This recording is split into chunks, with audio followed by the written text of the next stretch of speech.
బిడ్డ లక్ష్మవ్వ నాకు కొడుకులు లేకపోయినా నా ఇంటికి పెద్ద బిడ్డవాని నువ్వు పుట్టినాడు బిడ్డో లక్ష్మి అని పేరు పెట్టుకున్న బిడ్డ నేను వెళ్ళిపోతున్నా నా మనవలు మనవరాళ్ళు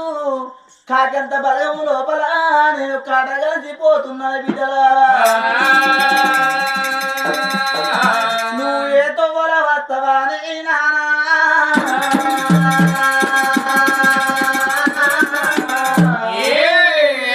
మమ్మల ఏతో వదుడు అంటున్నావు కనకయ్యా నానా కనకయ్యా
నా బిడ్డ